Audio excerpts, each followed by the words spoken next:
Hello, everybody, and welcome here to the Elite Racing League's presentation of the 2021 A season of the SMRI Productions Grand National Series here tonight at the virtual Darlington Raceway here at the Too Tough to Tame, the Lady in Black, the famous track here in South Carolina, 1.36 miles, bound to be a fun one. We got a full 200-mile race, 147 laps tonight, and it's going to be an awesome race for sure.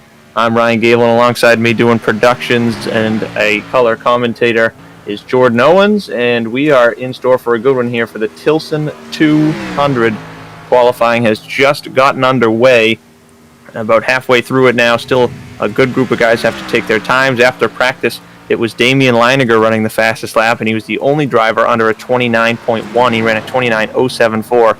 So a really impressive lap for the guy who dominated last week at Homestead, only to get caught out by a poor pit strategy that put him in the second finishing position. But Jordan, looking forward to an exciting race. What do you got in mind that we think we're going to see in store here for this 200-mile race? Well, I'm looking for a race of attrition, honestly. I think it's going to be a tough race for these guys. We got to worry about right front tires. I think it's going to be heavy tire wear. I don't know. It could come down to some long green runs again. I think this is a track that could produce a good, nice green flag natural run. We could see a lot of strategy come into play with pit stops and such. Should be fun to watch.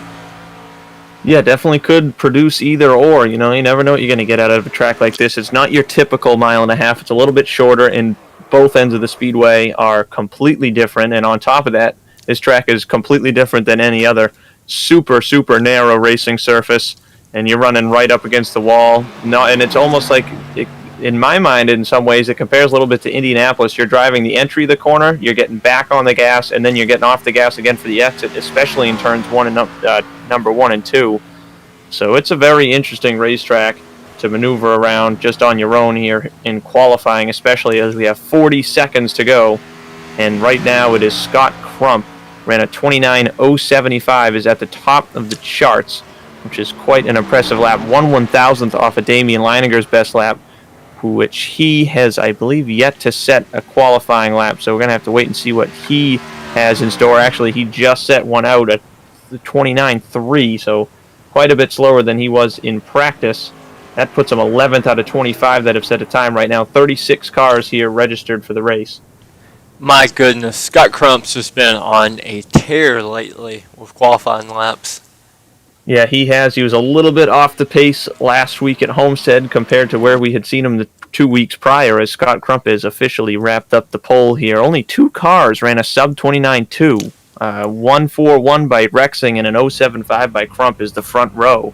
So that's interesting how spread out this field is. It just shows you how challenging of a track it is, and Scott Crump got lucky there, and obviously it's a lot more than luck. He got a lot of skill on his side as well, en route to putting out the fast time here in qualifying.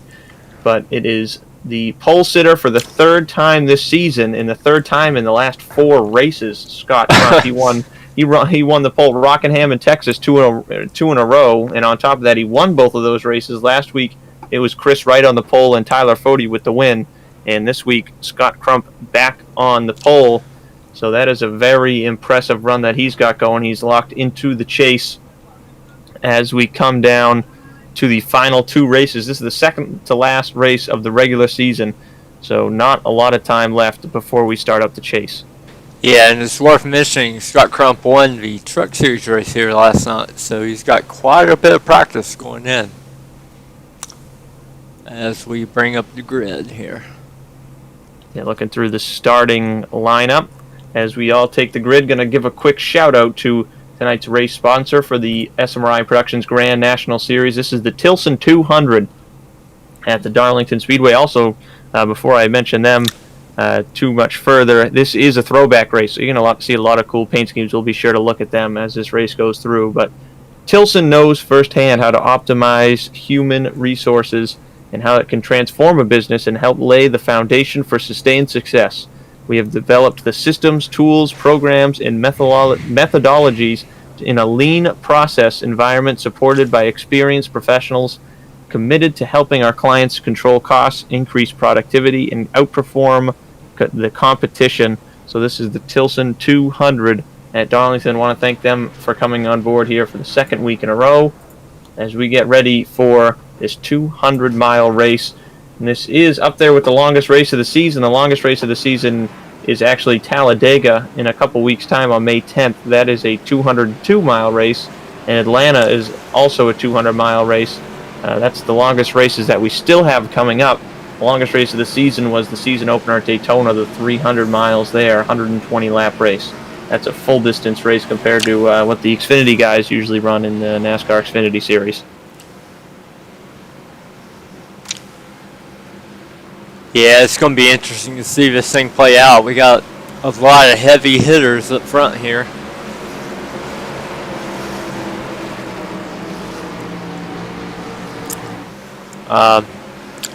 I don't know, Ron. Have you ran a lot of laps in the B car here? I'm kind of wondering how tire wear is going to play out for these guys. I really have not in this car, but knowing the racetrack, I'm sure tire wear is going to be a big thing. We are running under the lights here as the sun is almost all the way down. It will be by the time we get through, but that will make it a little easier on the tires with more grip and cooler temperatures, but I expect tire wear to be big. But here we go. The pace car is in, and we're getting ready to go green flag, and we are underway. Scott Crump leads the field to the green in the Tilson 200 at Darlington. Yeah, Scott with a great start in turn one over Jerry Rexing. Move back a little further here. We got Tyler Fody and a throwback car. Yeah, he's got a cool Michael Waltrip throwback from the early 2010s. Trouble with Damian Leininger in the inside wall out of turn two.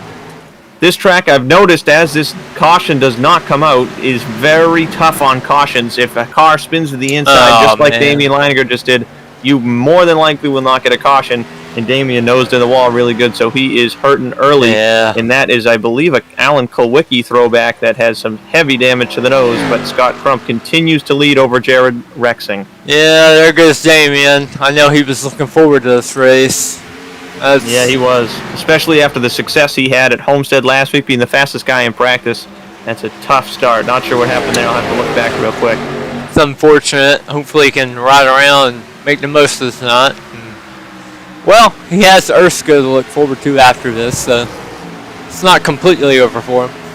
That's right. Erskine runs at 9:30. Hopefully we get enough time in between those for everybody to switch over and run that. But just look back at what happened to Damian. He just lost it on his own and nosed it into the wall, but still racing throughout the field. We already got a good group of guys with some Darlington stripes, and there's Chad Frankenfield with a huge aggressive move to the inside of Brian Blauman. That is for the 6th position. Oh, we got another one spinning out of 2 and hard in the inside wall. Keeps it straight was Michael Goodman.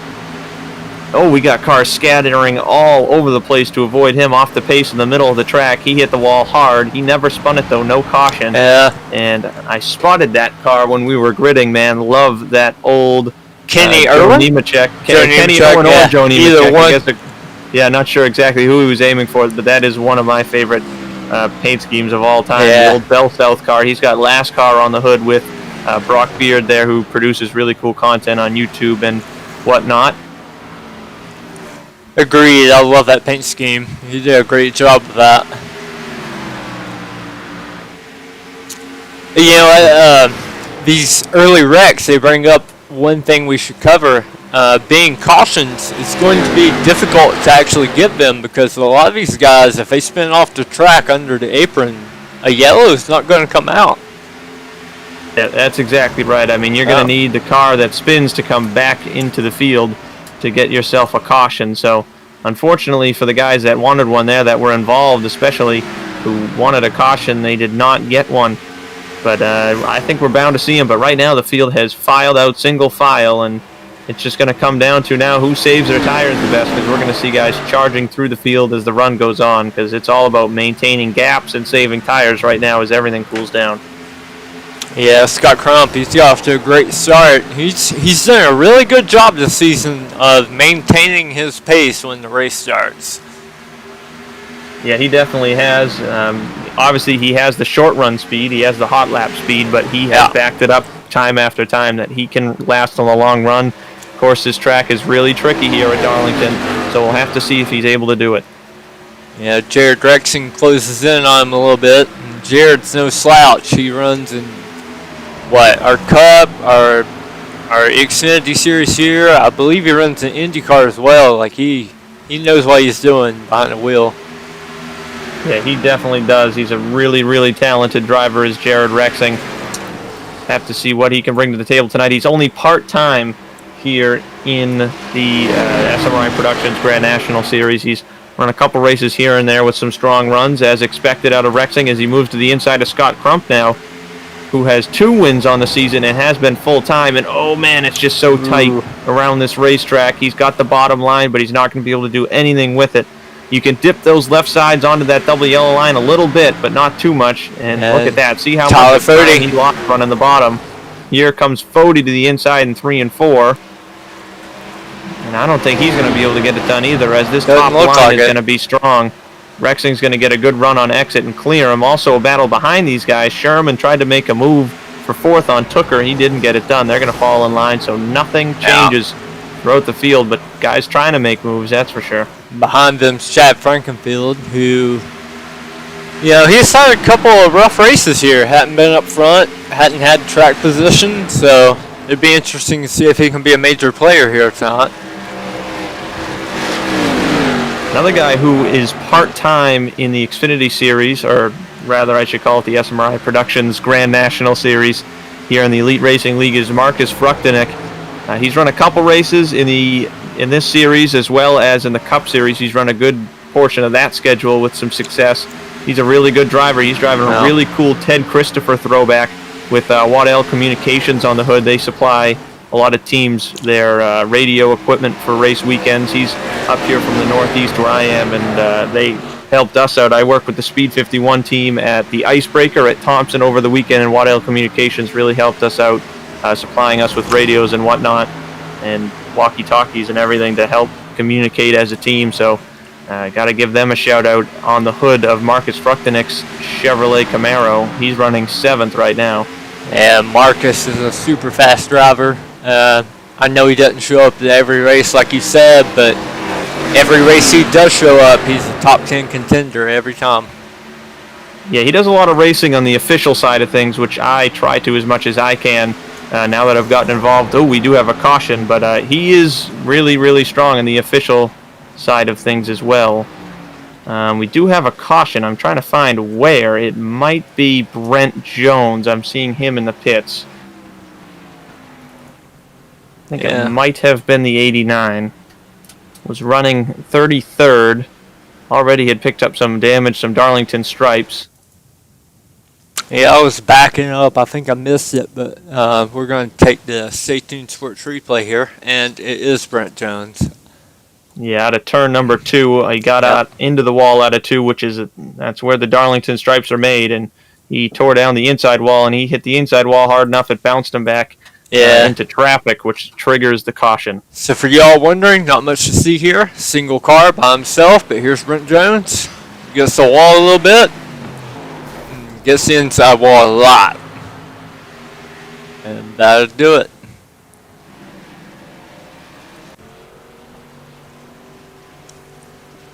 That's a huge caution for someone like Damian Leininger, though. He can catch back up, get his damage fixed, salvage the most that he can out of tonight. Yeah, exactly. And another thing I'm shocked here, the pits are open, and nobody within the top 7 came down pit road. The first was Blauman in 8th, Weeks in 9th, then majority of the field 15th on back, except for a couple stragglers stayed out. I mean, I thought maybe tires were going to be a bigger deal. I'd think you'd pit now. I mean, we're running lap 15 of 147, so still early, but you got 5 sets of tires in the pits, so that is a fairly small amount. So these guys may be thinking about the long run and saving 5 sets of tires, so not sure how that'll play out, but the guys up front are thinking track position right now, which definitely is a key to this racetrack. So right now it is the 90 of Scott Crump has led from the get-go, and the top 3, or the top 2 has remained the same. Jared Rexing running second. Also, again, I want to mention this is the second to last race of the regular season. So I have made up a little chart on my own here to look at the point standings on how everything's going to come out here as we come into the chase. We have 5 different winners so far on the season that are locked in because they have run the whole season. That's Tyler Fode, R.C. Enerson, and Scott Crump, each with 2 wins, and then Matthew Weeks and Ethan Birrell have both picked up a win. So they're all locked in. And then you got Chris Wright and Chuck Sweeting, who are, I believe, mathematically locked into this race into the chase on points as long as they make the next 2 races. And Chris Wright currently runs 9th. And then Chuck Sweeting, he currently is running, I got my timing and scoring flipping everywhere as pit stops are underway, but he's 21st right now, just came in the pits. So they're both in this race, and that's going to be enough to mathematically clinch them into the chase. Then you got David Tooker, Brian Blauman. They're over 40 points to the good, sitting in really good shape. Obviously, you still want to win every week, so they're going to go out there and try to do that. And when it comes down to it, it's really close between a lot of guys. I mean, Vincent Isabella, Hank Steinmiller, Josh Clark, they're the really close ones that we got to keep an eye on here. Yeah, Josh, he's going to be a guy that's looking for a good top 10 finish out of this. You know, he's one of those drivers. He's really good at being patient and just kind of letting the race come to him. I know right now he's second and 13th. I think if he can finish anywhere between 8th and 13th, he'd be quite happy with that. So far so good for him tonight. For sure. As we continue to tick down and through the laps, we're going to cross the line here and take 1 to green. The lights are off on the pace car. Scott Crump's going to elect to take the inside line, which is another thing at this track that maybe in certain scenarios you'll be able to take the top, depending on maybe if you've got teammates or something, because you can definitely make it work. But Crump's going to keep it simple on the bottom for this restart here early in the going. Still 130 laps to go when we go green.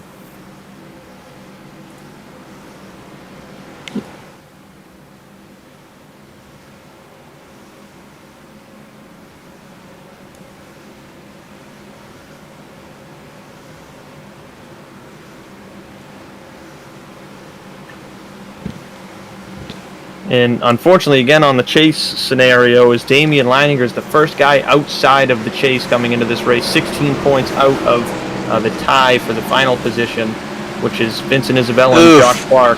So tough start there. Leininger still in this race, still a long ways to go. Yeah. He's going to be off the pace for sure, but still a lot of time left where guys that he's got to beat can make mistakes. We are back underway. 34 cars remain here at the Lady in Black Darlington Speedway, and Scott Crump is leading in turn 1. Fode with a good run through 1 and 2. He might have a shot here, and he's does clear Jared Rexing. So really strong start there on the bottom for Tyler Fode into the second spot. Ooh, Rexing tagged him. Tried the crossover, made the move just a millisecond too late, and tagged Fode, which killed Rexing's momentum and put Fode within an inch of the outside retaining wall. But he's going to remain clear out of turn 4 as Rexing pushes a little bit tight, and that's going to allow Scott Crump to pull away a little bit. Yeah, David Tooker's got to be licking his chops here too. He knows he's got a chance with these guys battling. He can get up there and challenge for second as well. So now single file throughout the top all the way back to Josh Adams 17th before you got a little scuffle 18th on back when you got guys with fresh tires trying to move through. Right now the first guy on fresh tires is Matthew Weeks, who is up into, I believe, 14th position in the number 11 Toyota. Up a couple spots already and still moving forward now, making a move on his teammate Josh Clark. He's going to think better of it and bail out. But it's Weeks and Adams, the first two on fresh tires, moving through the field, 14th and 15th now. Ooh, and Adams is going to put a big move on Matthew Weeks. Oh, but Clark is going to pull down and block Adams and give his teammate the outside line. Oh, and Adams is not appreciating that because Clark is checking him up in the corner. He made some contact there.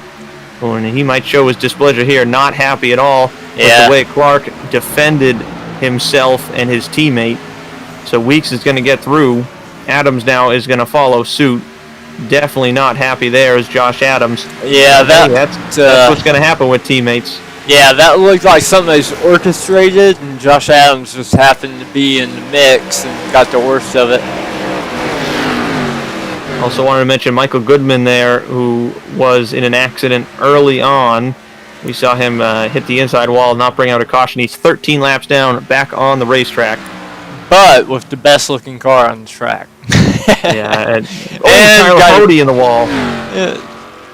Fody caught the wall in second. He caught it pretty good. That's his first Darlington stripe, and probably the first Darlington stripe of anybody in the top 5. But I think by the time we get to the end of this one, everyone's going to be looking like that. But that was a good lick by the 40.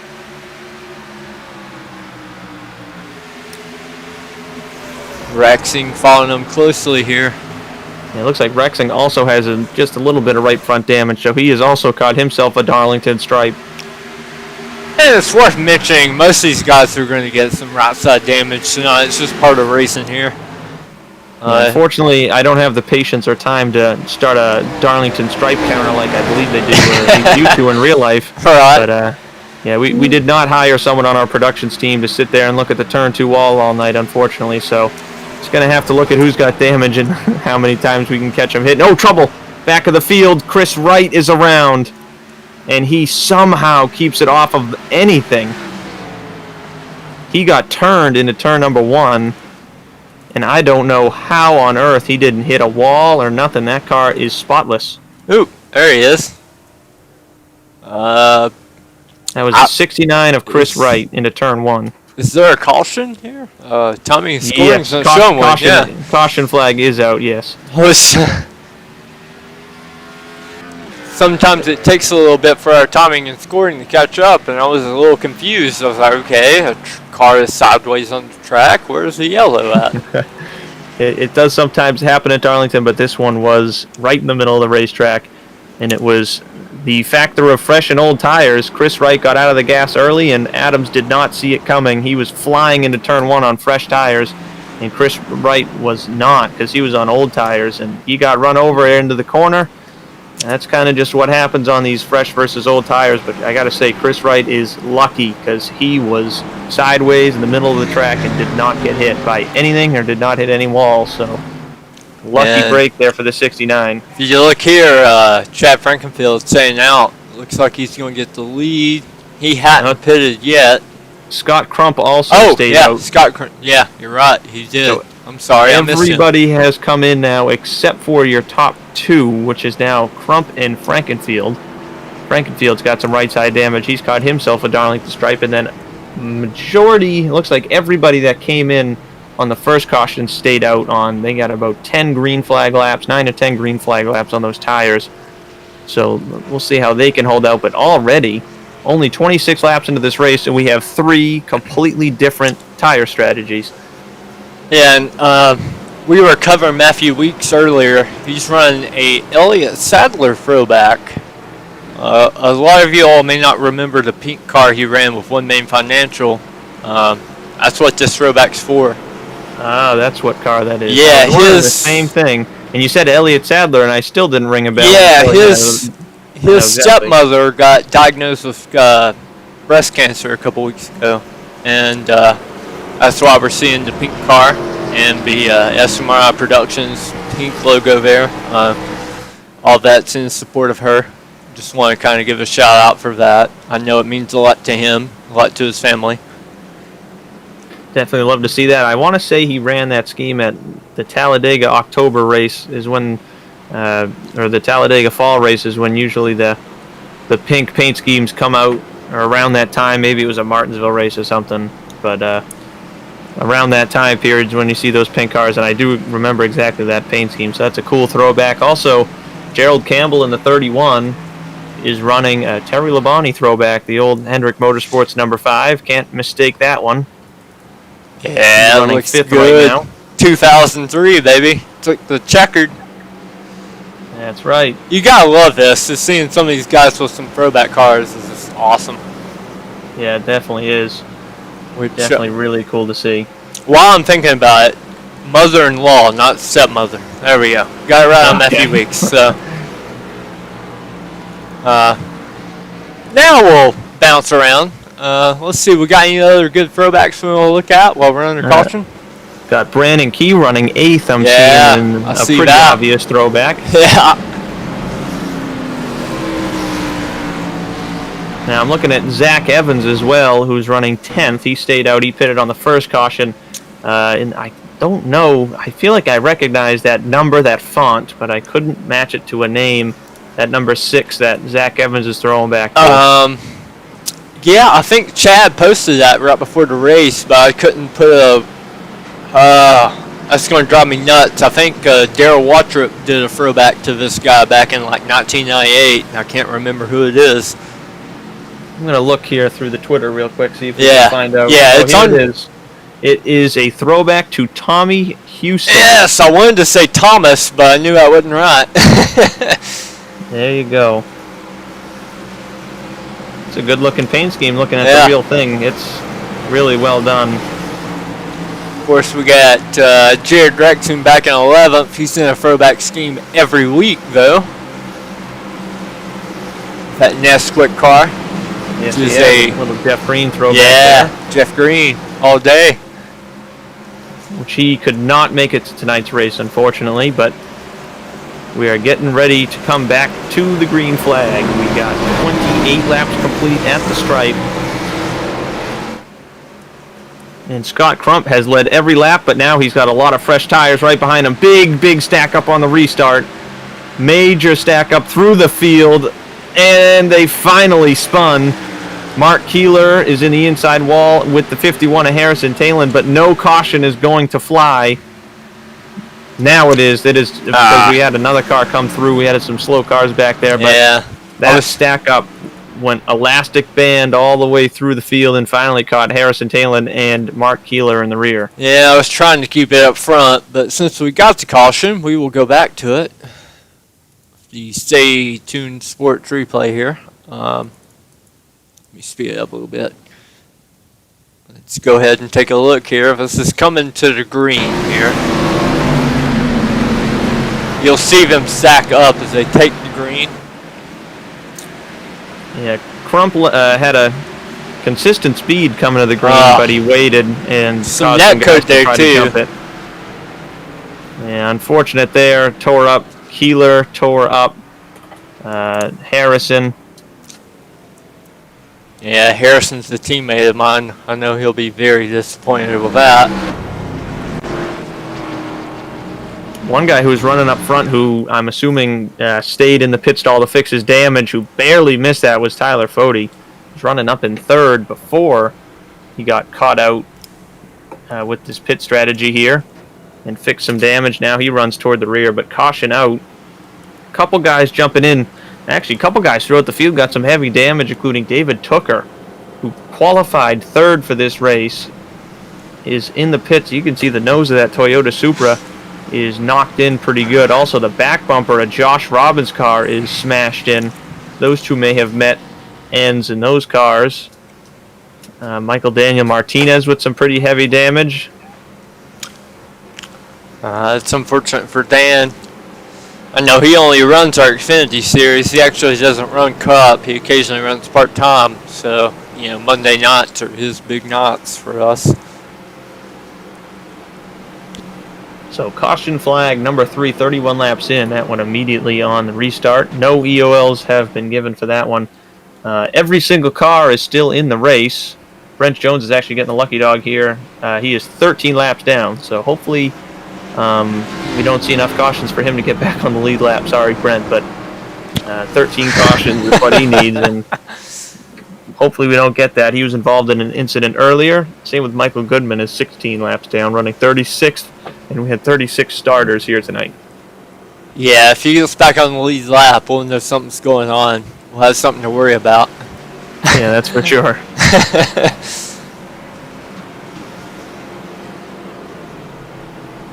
Another throwback I wanted to point out here, the number 32 of Dustin Dewar.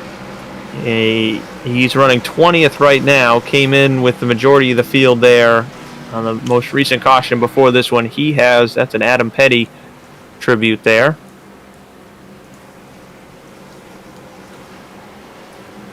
Love to see that old paint scheme.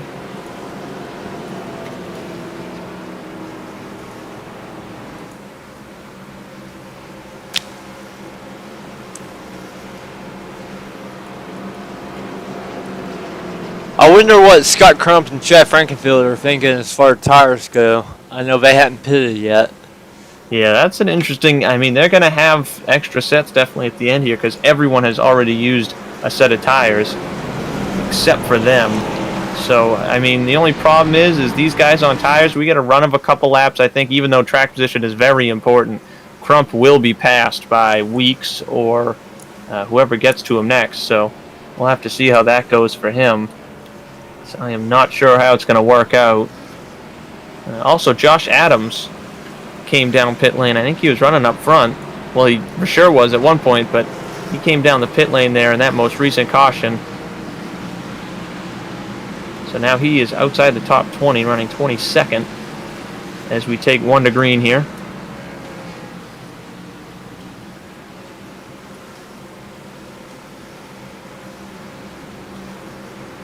But Scott Crump has still led every lap so far in this race.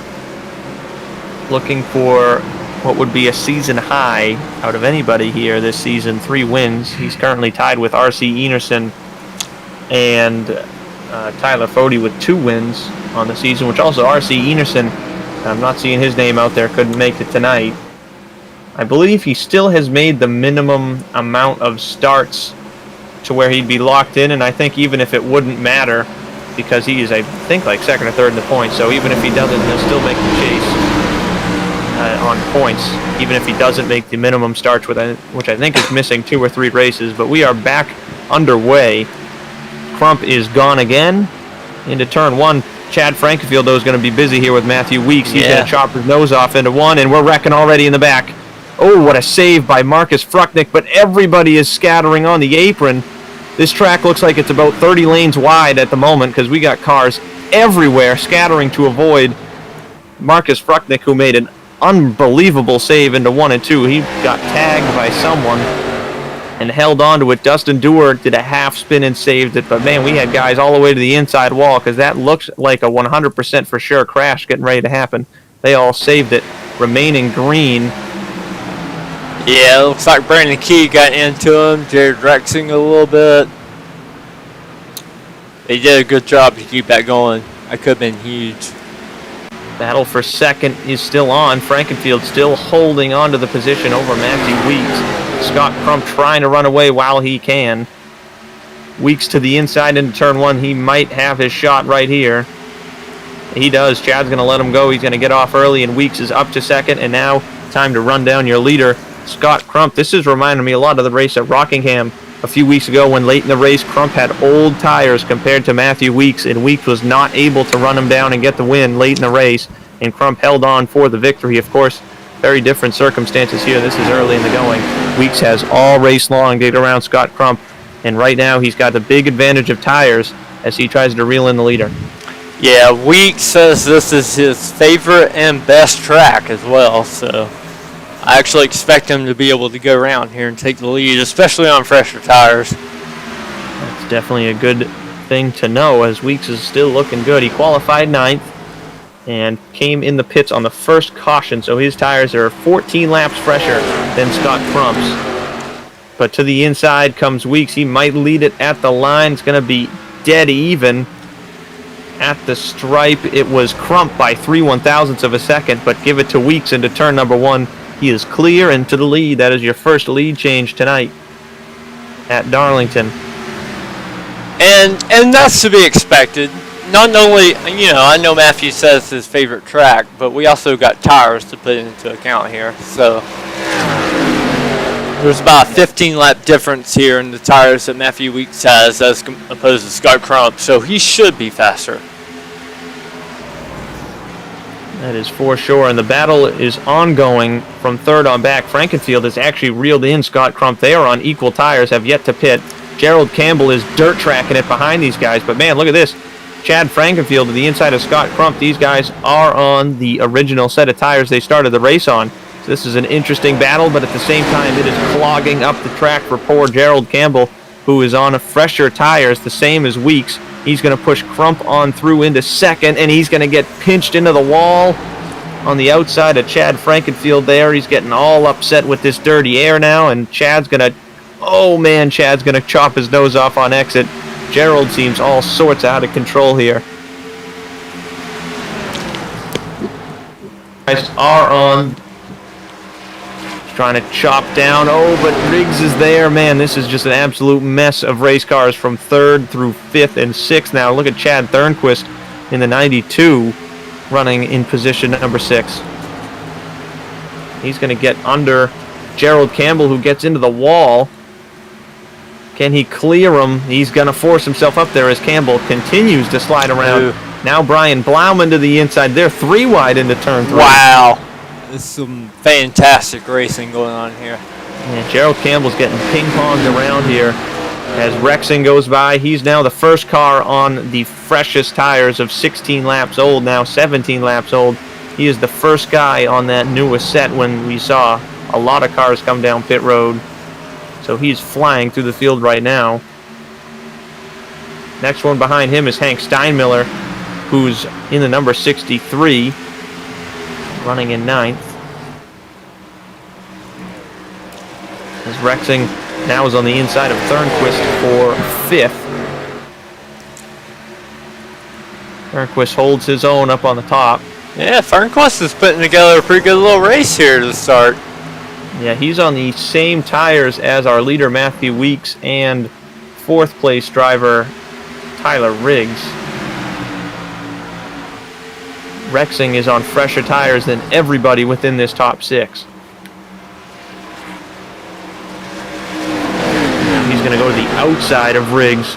He's going to hope that Frankenfield gets a good enough run here through this next set of corners so he can clear Riggs and then start picking off these two on the original tires. Yeah, he's going to clear Riggs into 1. Yeah, Rexing is on the move. Now he's to the back bumper of Frankenfield for turn 3. He's going to not waste any time and set him up immediately. Yeah, Chad, got a little bit of net code there. They made some net code contact. I saw Chad's car get a little upset as they entered 3. I think there might have been some net code between them. Rexing's, he's channeling that 2000 Jeff Green right here. He is. Oh, he's going to give a little bit of contact to Scott Crump. That was no net code that time, but now Rexing up into 2nd, setting a blistering pace as he's now clear.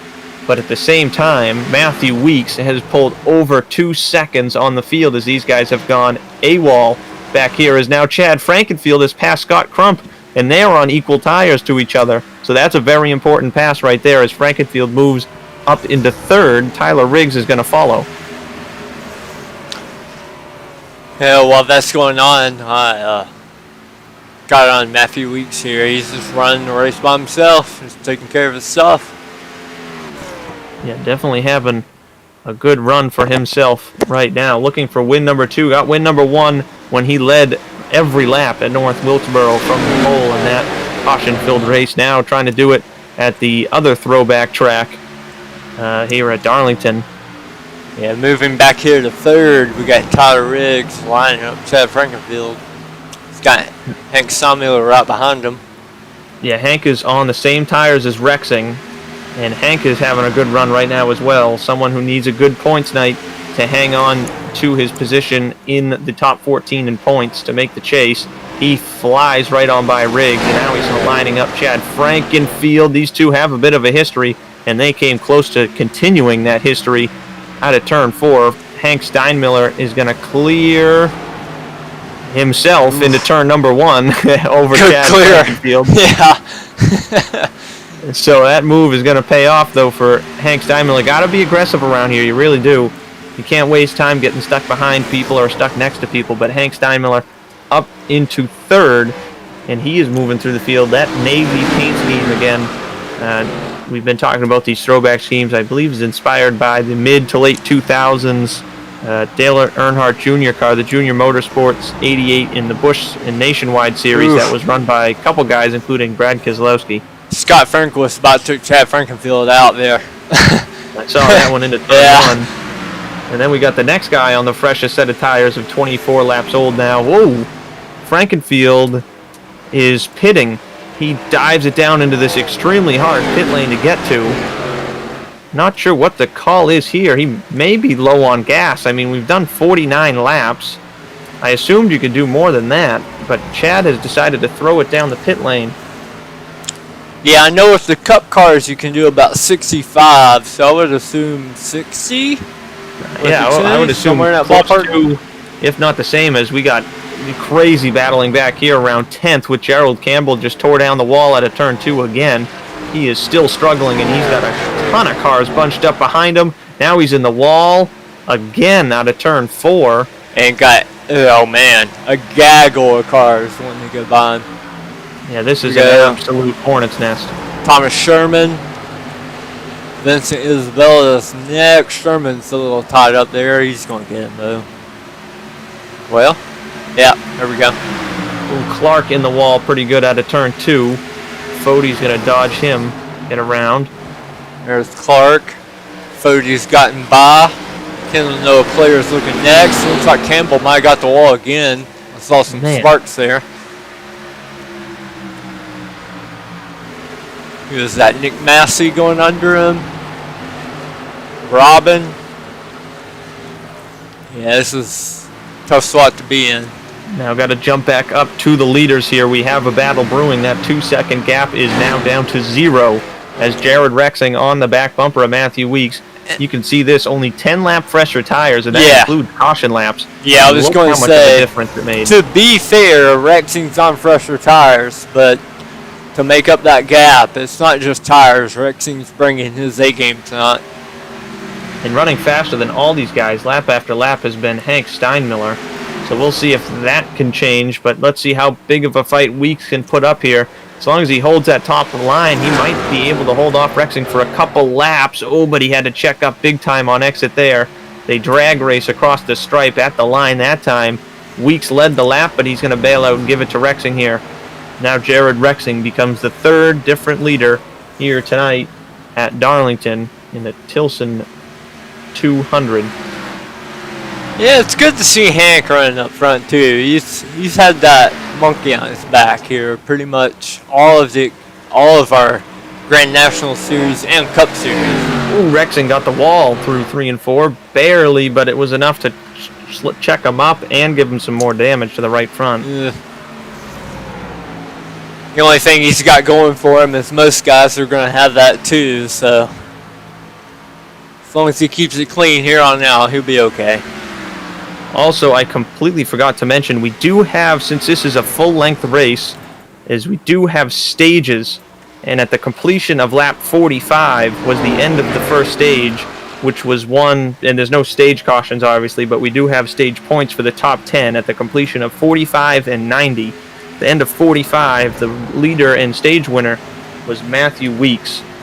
So he picked up another playoff point, which is the most important part of that as we head into the chase, and he's already locked in with a victory. So Matthew Weeks picked up the playoff point, and then points were distributed positions 1 through 10.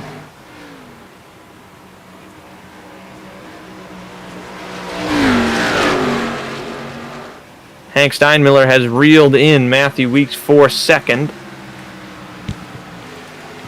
Yeah, you can see those tires making a difference now. I mean, I know it's only 10 laps, but it makes such a big difference.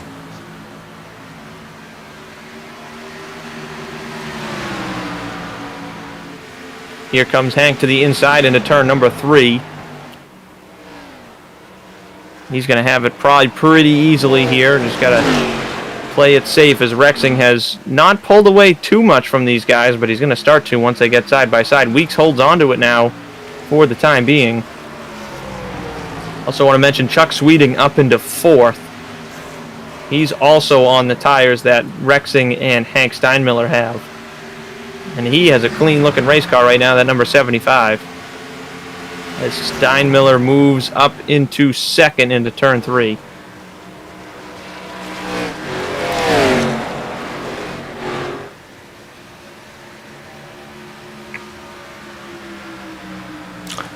Yeah, just looking, Rexing's been able to build almost a second lead here on Hank. Getting a good little lead set up here. It's good for him.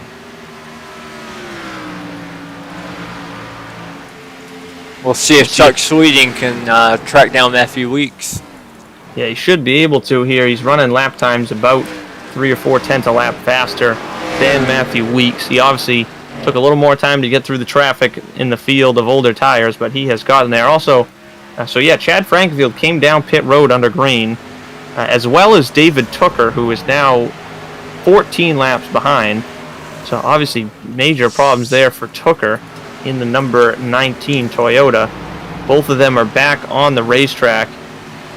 Chad is now only 1 lap down, currently in the lucky dog position, but not for long as these leaders begin to catch Harrison Talon out of turn 4. Now he is the lucky dog car in the 51. But Chad came down the pits. Scott Crump still is the only car that has yet to pit during this race. He is now 61 laps into this run. He must be getting close on fuel. Yeah, and you got to think with Tooker being 14 laps down, that sounds like a computer issue. I just don't see him losing, 14 laps for basically no reason. I'm going to think you're right because I just looked and it says he had a received throughput built to unacceptable levels, so that's an internet or computer failure. Yeah, he's been having CPU issues the past few weeks, so that makes sense.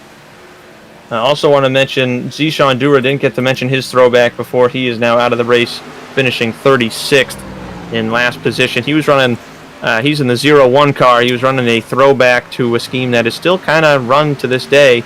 That JD Motorsports number 01 car. That's a pretty cool race car that we'd love to see. Yeah, there was a whole bunch of names like Landon Castle, Mike Wallace, and a ton of guys that ran that number 01 car for JD Motorsports, that all red Flex Steel car. So that was a cool paint scheme to see thrown back to. Hey, look who's stuck into the top 5 here. We got Ethan Birrell. Yeah, definitely a good rebound there for Barrel. Hadn't mentioned him all night. He's quietly worked his way up to 5th place. Clean race car number 37.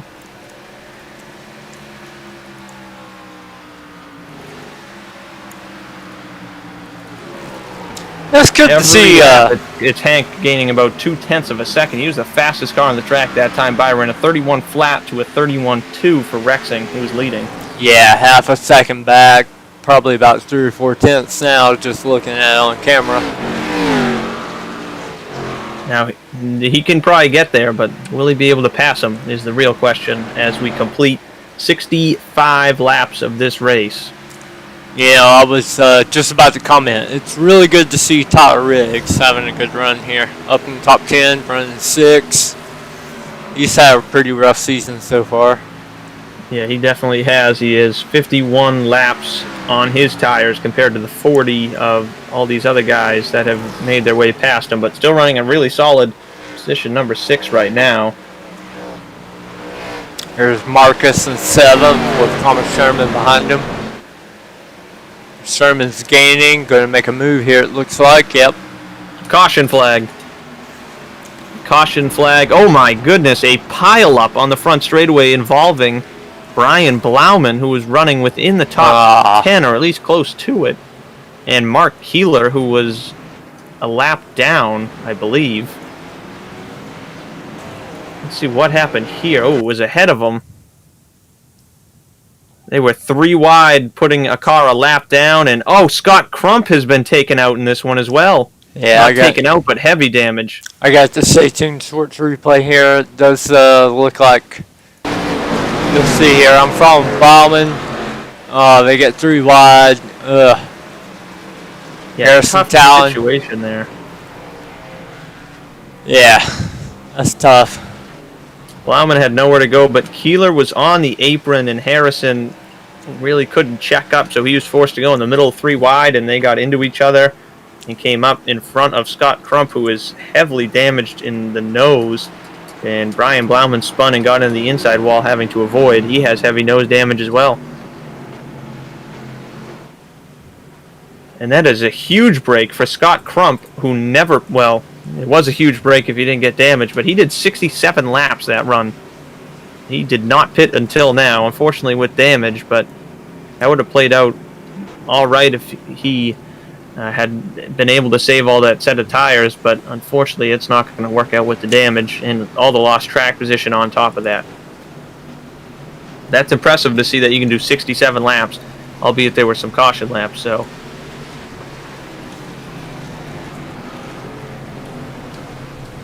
everybody down pit road, of course, this time led by Jared Rexing, and Rexing leads them off. Rexing, Steinmiller, Sweeting are going to make hay off of that strategy to pit at the most recent caution before this one, and they got themselves a long run where they were able to charge through the field, which is exactly what they were looking for. So Rexing, Steinmiller, Weeks make out really nicely with that run. Caution flag is out here at Darlington. The EOL went to the 08 car of Mark Keeler. And just wanted to give a shout out to some of our sponsors here. This is the SMRI Productions Grand National Series, and SMRI is an independent record label and media company that exists at the intersection of creation, media, and technology. They focus on delivering comprehensive digital content with organic media for all of your digital needs. They also provide multiple avenues of content consumption, making sure that you're always in control. And as a content provider, SMRI offers a unique, ever-growing catalog to fit your needs for any bespoke media desire. So I want to thank SMRI Productions for hopping on board here with the Grand National Series. And then, of course, C2 Freight is one of our premier sponsors here at the Elite Racing Leagues for all of our series. And C2 Freight Services offer complete freight management services. They are ready to meet your needs today as well as your changing needs in the future. With thousands of qualified carriers in their database, they're capable of handling shipping for every type of goods, from perishable foods to office equipment. Whatever you need to ship, they have access to the necessary equipment, including flatbeds, double drops, vans, tankers, refrigerated equipment, multi-axle heavy haulers, dump trucks, auto carriers, intermodal containers, and more. I want to thank them over at C2 Freight. As we get ready, as we close in on the first half of this race, that actually went by honestly quicker than expected. Yeah, we're about halfway through here. These drivers have a good idea of what they got for tonight now. The lights are off on the pace car. Looks like Rexing wants the outside line.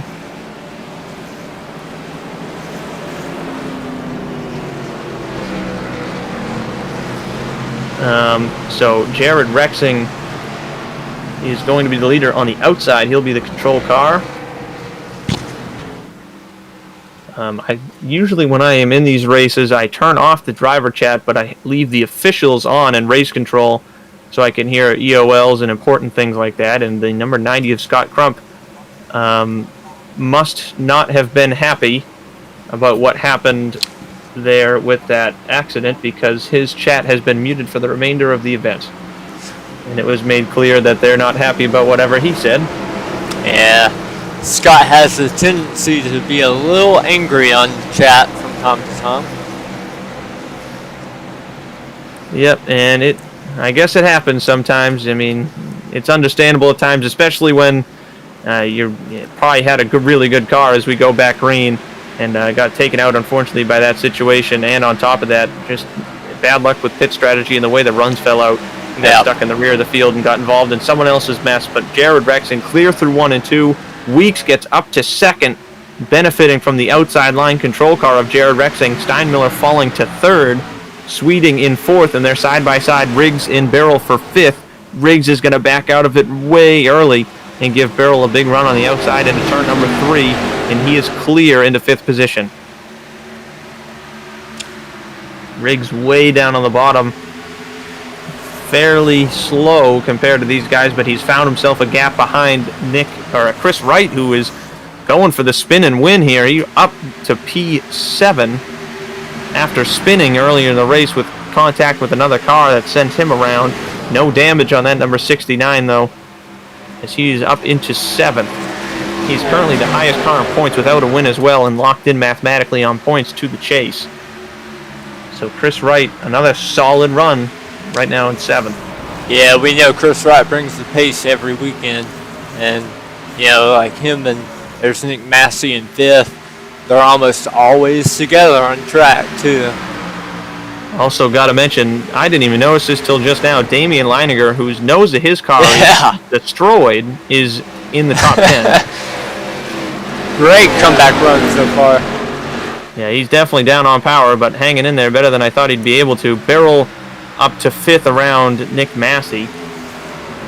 Another guy who's been strong.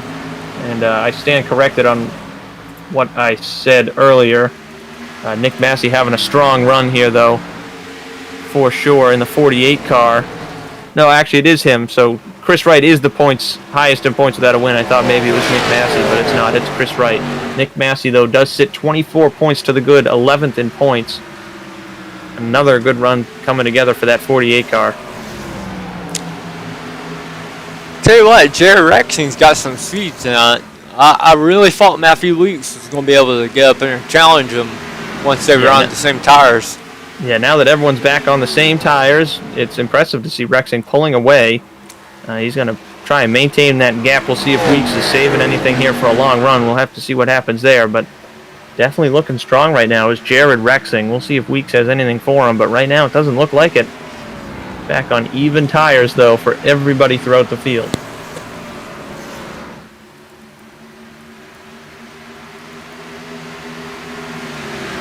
Hank Sawmiller in 3rd, Chuck Sweeting in 4th.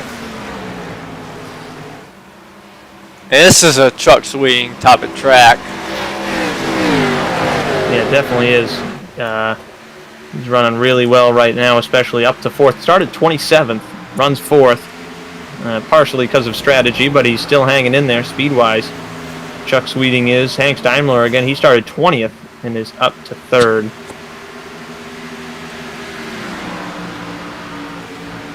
So a lot of guys having some really good runs early on compared to where they started. Again, now 77 laps complete, closing in, if not past halfway. We have 144. We're close. Trying to think, trying to do math. I know I am too. This time by. I think this time by is the halfway point, which the leader at halfway, even when we have stages without cautions like we're doing at a full distance race like this, the leader at halfway, I believe, gets a playoff point. So Weeks led stage 1, picked up a point there. Rexing looking for the halfway point here as we got one car on the wall a couple spots back there. Might have been Thornquist, who runs 9th, having a solid run. But looking to lead halfway here is Rexing, and the next stage point payout is lap 90.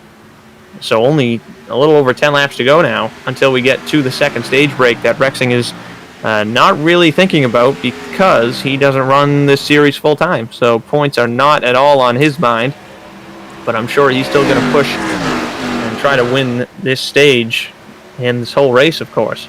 Yeah, he just wants a W for tonight. You can't blame him. Absolutely not. He's putting on a really good run right now. But Matthew Weeks is someone who might think about pushing here to try to win this stage, as well as Hank Steinmiller, who runs right up against the wall through running 1 and 2. Hank, 12th in points, only 21 to the good, which is by no means any sort of lock-in. So we'll have to see if they make anything happen here, but there just might not be enough time or speed on these guys to get there on these equal tires now, and Rexing just continuing to pull that gap. But either way, top 10 payout points, so Hank finishes 3rd in this stage. He'll pick up 8 points. Weeks isn't thinking about anything points-wise because he already is in position to be in the chase with the win that he picked up at North Wilkesboro, so he's just looking for playoff points now.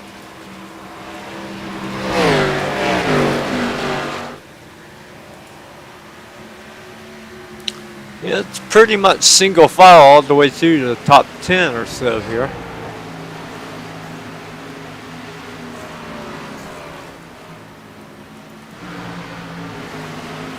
It is a pretty big gap between Rexing and Weeks, and then it's nose to tail all the way back to Chris Wright, who has a huge gap back to 8th place Chad Thornquist, which I think partially because they were in a mess involving a lot of damaged cars, including Damian Liner, that were holding some guys up. So I think that was partially the reason there.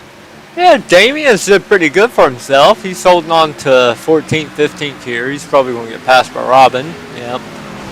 Yeah, I'm surprised he's been hanging in as well as he has been, honestly.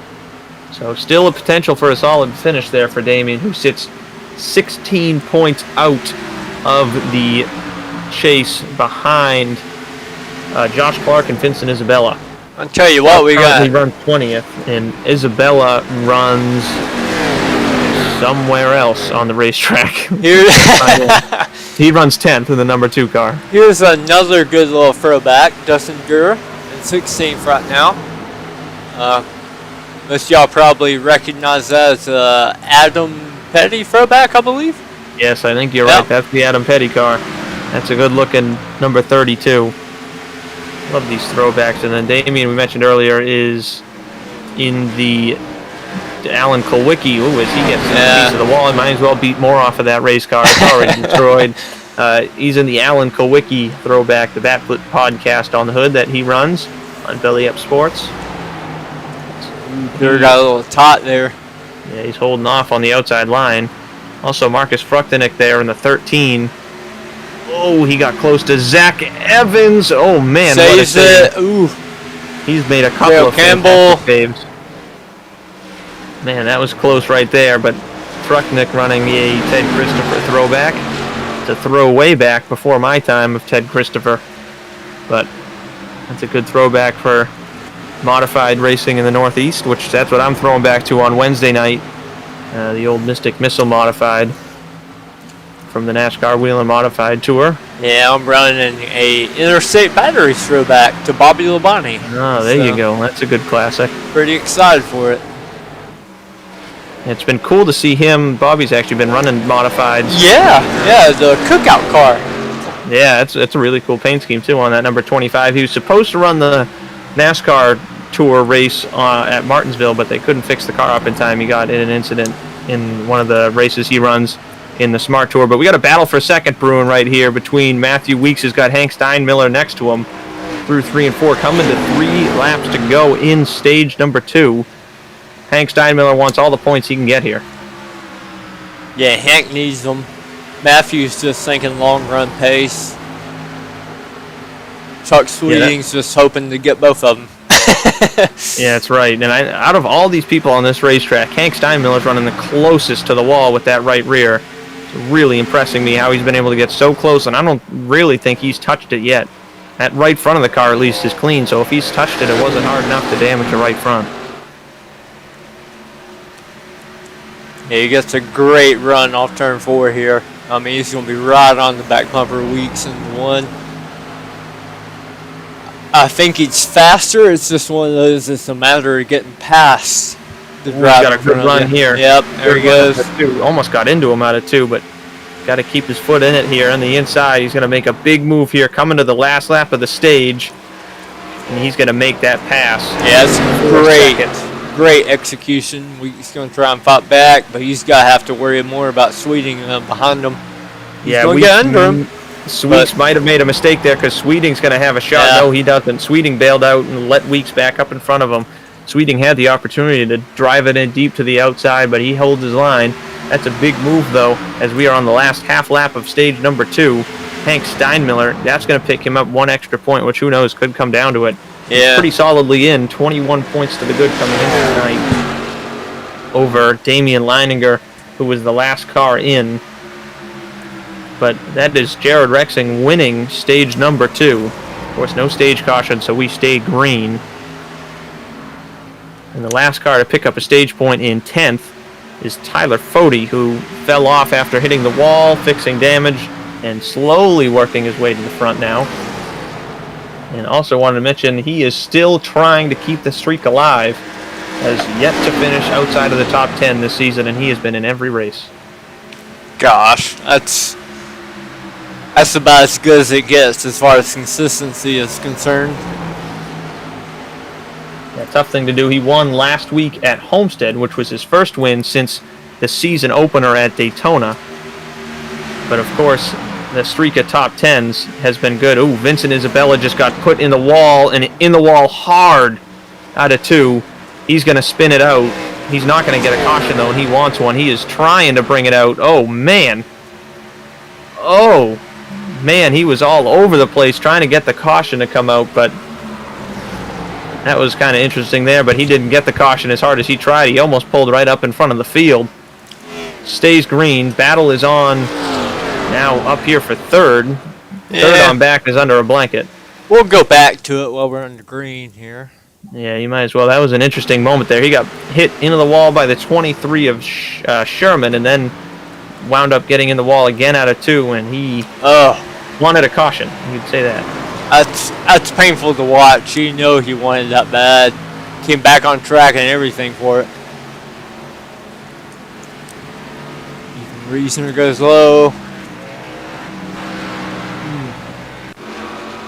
It's one of the difficult things with Darlington. It's hard to get a caution here.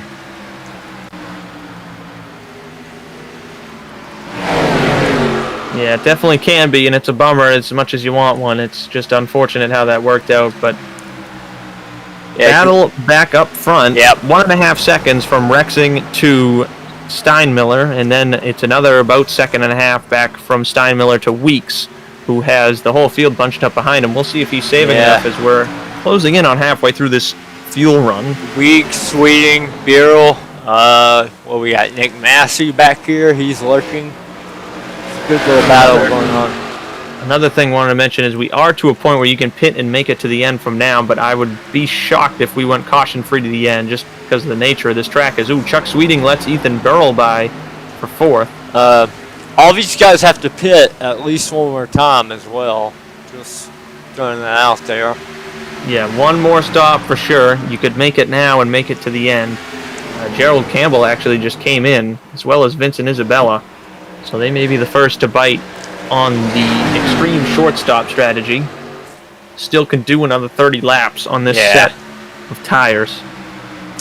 And a guy like Vincent, he doesn't have anything to lose after having that accident. Can't hurt. Yeah, the guy he's looking at right now, he's got to think about Josh Clark and Hank Steinmiller, or Damian Leininger, because those are the guys close to him in points. Isabella came in here 16 points ahead of the cut line of Damian Leininger. Him and Clark are tied for the final 2 positions in the chase. They're both in right now, both tied in the top 14, but it's Damian Leininger 16 points behind is the first one out. So we see a great passer for place here. Yeah, Ethan Burrell up past his teammate into 3rd. So Weeks still setting a fairly slow pace to try to save some tire.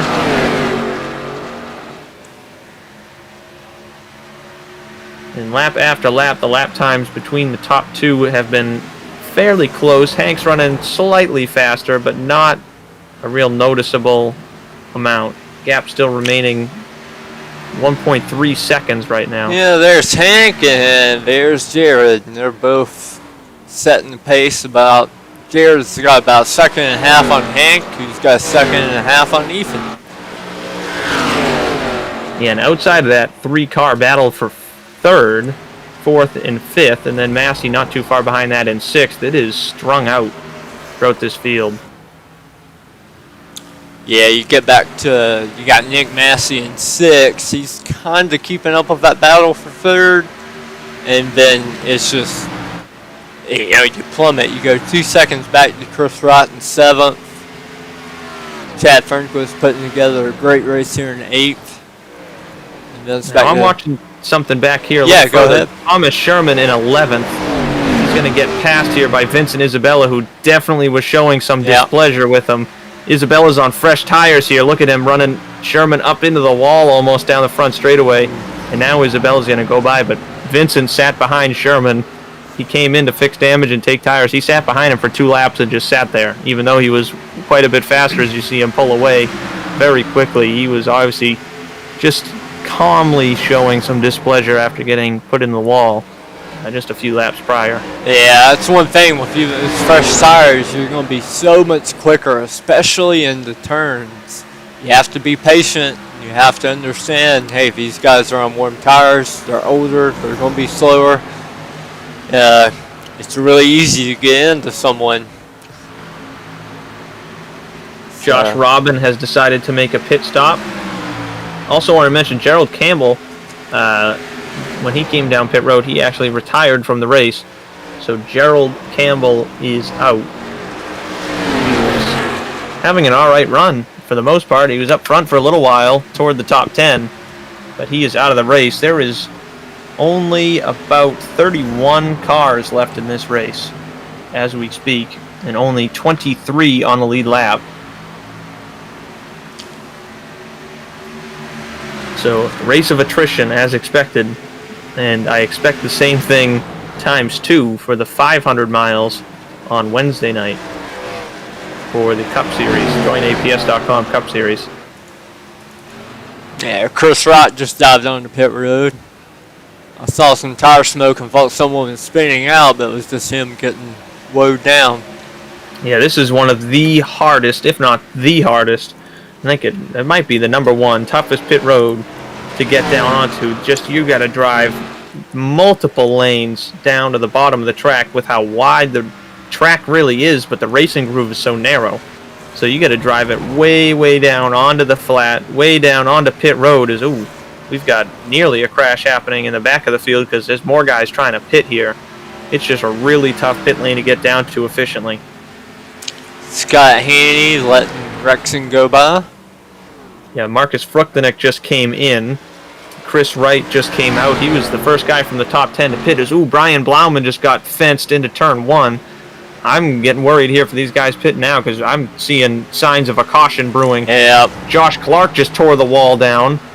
This guy's all over the place. There's Josh. He's running 15th. Blauman's 14th, so... Yeah, because now we have the mix of guys on tires and the guys not on tires, and it's causing a lot of problems. And that's something I always think of when we have a strategy like this playing out, where it's do you stretch it or do you short pit as well, especially to track like this. I would probably take the long run solely on the fact that I think a caution's going to come out because of the guys on fresh tires charging through guys on older tires. Yeah, the problems that will cause. Yeah, I'm more of a long run guy. I like to run out a full fuel run if I can. I just feel like there's less risk involved. I would agree with that, and it definitely worked out for you last week. You finished well inside the top 10 at Charlotte last week on Wednesday night for the joinaps.com Cup Series in the Elite Racing League. I pulled out 4th. I got a little lucky. I ran the wrong strategy, but still was able to get close enough to pull off a decent finish. Yeah, I did. I had quite the race. I really enjoyed that one. Last Wednesday was probably one of my favorite races easily of this season, if not in all of the Elite Cup Series. I really just enjoyed how that went. It was just madness. Ooh, Rexon got a little loose there. Yeah, Rexon's completely sideways out of turn 4. Yeah, I think that says a lot. Like, he's in the lead, and he is still fighting for every bit he can get. Yeah, still got about 20 more laps on the fuel run, unless obviously he plans on pitting sooner. Less than 40 to go now. So we'll have to see what he does. He could probably still do another 20 laps, though, maybe 15, 20 laps before you're really out of gas. So we'll have to see what he decides to do here. But definitely hoping for a caution because he'd rather it come out now and kind of screw the guys that just came in the pit. There goes Marcus by. He's on fresh tires. Yeah, fresh tires, but a lot of damage. He is currently 2 laps down, I believe. Trying to fight to get only down to 1 lap behind. Yeah, that's one thing we haven't really talked about, the right side damage. Almost everyone hits the wall, but there is a ton of optional damage that comes into play. Like I did 65 laps the other night, and I had 50 seconds of optional damage. So these guys are going to be pitting, and they're going to have that option, but since it's under green flag, like a lot of people aren't going to be able to take it. Yeah, I think it's kind of funny how the way this played out. There's 2 really clean cars, and they're running 1, 2. Actually, you go all the way back to 3rd, or even 4th. Really, Matthew Weeks has a little damage to the left rear, but the top 4 cars, their right sides are basically pristine. Especially Hank Steinmiller's car hasn't touched a thing all night, I don't think. As well as Ethan Barrell, those cars are 100% clean. Jared Rexing has little damage to the right front. He's been a little more adventurous than others, but still a really clean car to compared to the majority of the field.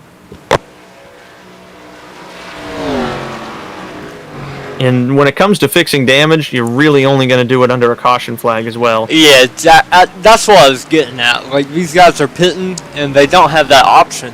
You know, you can't waste a second on pit road, on green flag condition. Yeah, Tyler Fody did it early in the race. He got wall damage very early on and took the time to fix it. It was probably 15, 20 seconds worth, or maybe 25 seconds worth of damage. And he decided to fix all of it, and it set him back, but he had the time to bounce back. Currently runs 6th, has yet to pit.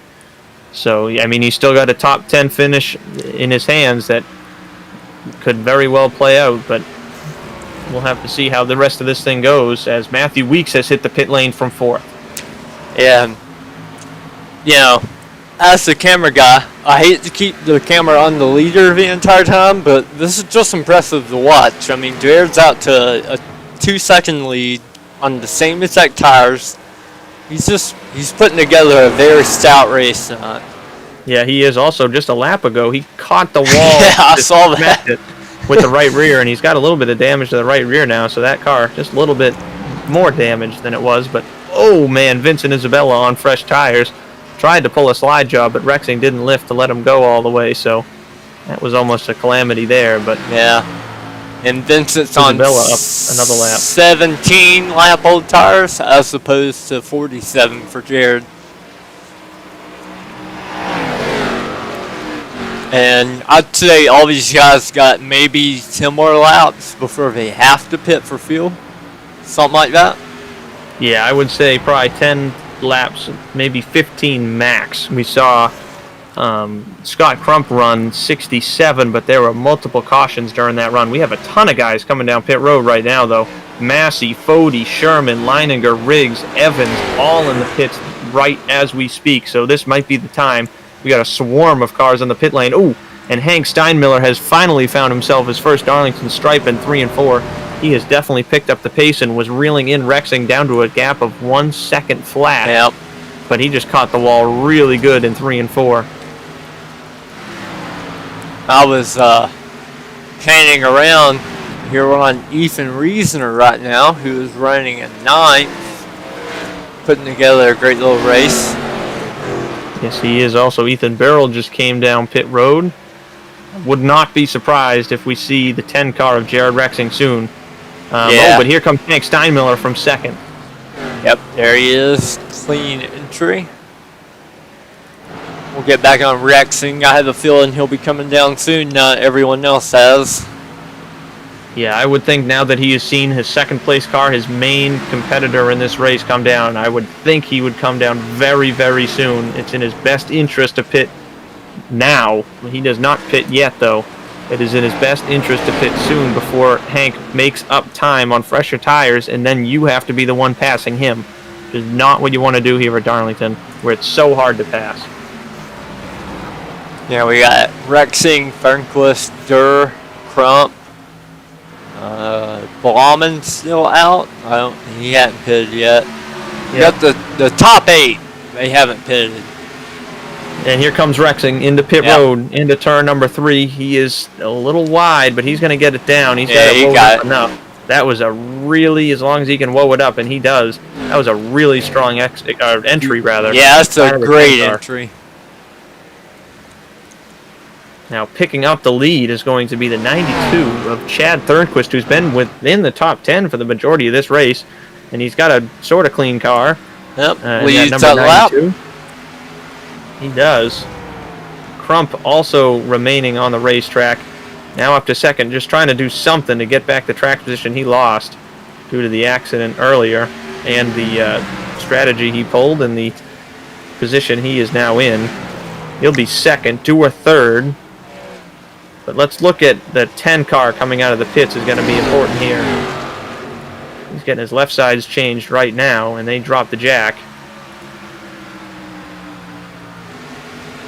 He stopped on the box well and everything. It's all about the exit now. Where is Hank Steinmiller? There he is. Can't cross that yellow line. Here comes the 10, and look at this battle. Hank Steinmiller is going to have a big run here, and he's to the lead. Or what will presumably be the lead, and that's Ethan Barrell for position right behind him.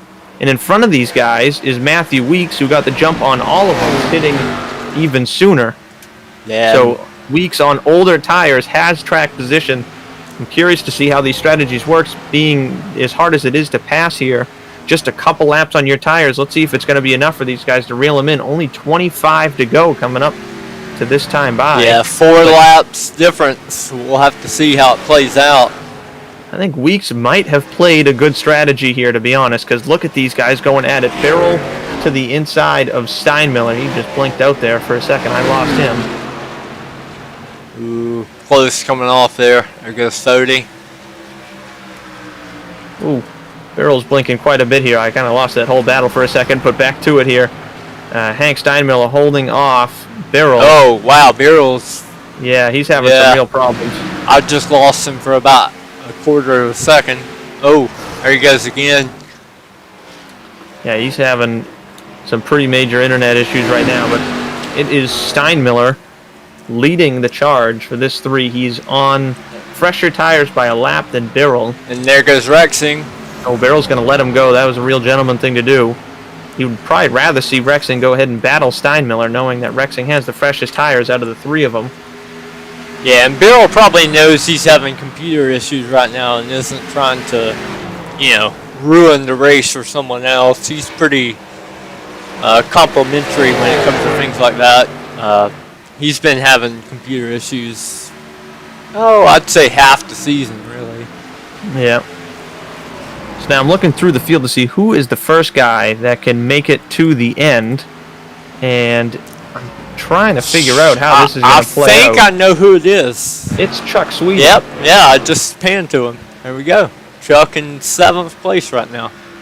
He short pitted way earlier than anybody else, hoping it would go green the whole way, and I said, well, I don't think so, because I don't think it will, and we have gone green rather long into this race, long enough that if there was a caution at this point, Sweeting is in the benefit. Oh, big crash on the back straightaway. Gets a part of Chuck. Dewar.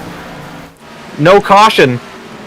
Sweeting, though, is clobbering the turn 3 and 4 wall. Killed that car. No caution. Oh, Chuck loses it. No caution. There it is. Yeah, this is too long of a spin. He Chad saved it. Thornquist is leading. Wow. That changes everything. Thornquist, Crump, Blauman, Carpenter, Reasoner, and Josh Clark, top 6, have yet to pit. Dustin Dewar was just coming in, and he got in after spinning out of 2. We'll have to go back and see what happened there.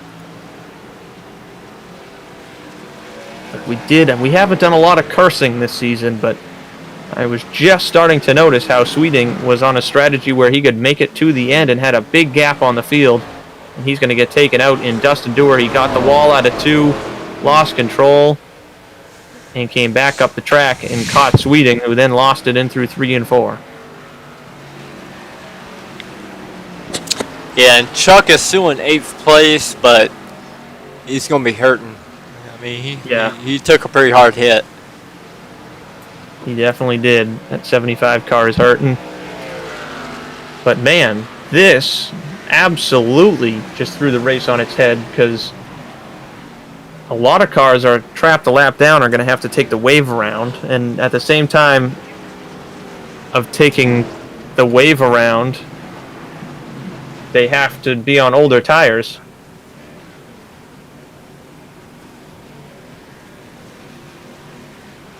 So that's a big disadvantage. Everyone having to take the wave around. Everyone's 17th on back, which includes Chad Frankenfield, Tyler Riggs, Damien Leiniger. Marcus Fruchtenick gets the free pass, the lucky dog. And all of this could play in the hands of someone like Scott Crump, too. He'll come out 2nd, I believe. I think Chad got him, that's it.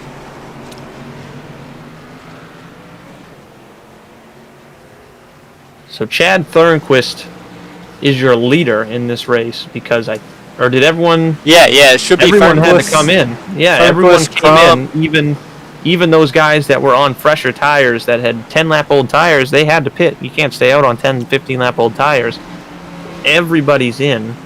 Josh Robin is in 6th, Matthew Weeks 7th, Rexing 8th, Hank Steinmiller 9th, Beryl 10th, Fody 11th. Those were the guys that were up front, and Sherman 12th. Scott Crump is back in this thing in second position with some heavy damage. But he thought he was probably done. He is back in this race, running second for this restart. And after wave rounds, it looks like we're going to have 21 cars on the lead lap with about 17 laps to go. We've got a couple cars lined up for the wave round. Yeah, there. let's see. It's Zach Evans. He's in 21st, so yeah, you nailed it. We'll have 21 on the lead lap. Vincent Isabella is going to get back on the lead lap. Also, while we have a minute, wanted to give a shout out to Richmar Florist. They've been serving the Lehigh Valley and beyond since 1955. Richmar Florist has grown into one of the most recognizable floral names in the racing world. Richmar Florist offers delivery around the corner or around the world. With a simple and easy-to-use website, www.richmarflorist.com offers selections for any of life's special occasions. Richmar Florist is proud partners with Pocono Raceway, Dover International Speedway, and drivers across all 3 series of NASCAR. Support the family-owned company who supports your favorite sport virtually and at the track. Call or order online today. So that is Richmar Florist. Yeah, and I'll give a shout out to Tilson. I believe they're our race sponsor tonight. We hadn't mentioned them yet. Yeah, it's a Tilson 200. Yeah. I want to thank them for coming on board for a few races this season. Yeah, Tilson knows firsthand how optimized human resources can transform a business and help lay the foundation for sustained success. We have developed the systems, tools, programs, and methodologies in a lean process environment supported by experienced professionals committed to helping our clients control costs, increase productivity, and outperform competition. So that's Tilson in the Tilson 200 as we get ready for what could be the last restart of this race, and Chad Thornquist is looking to steal one. Caution fell right into his hands. He has not been the fastest car in this race. He's been running top 15.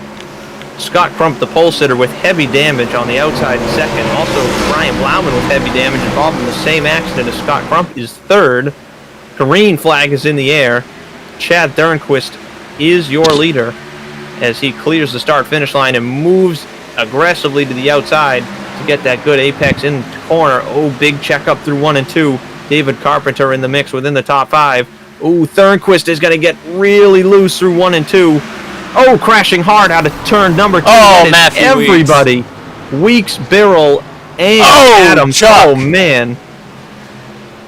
And another car, Chuck Sweeting, Man. clobbered Matthew Weeks. Weeks and Birrell out of this race, and Josh Adams, Zach Evans involved. Caution back out, and that saved Chad Thornquist, who is about to lose the lead after pushing tight out of turn 2.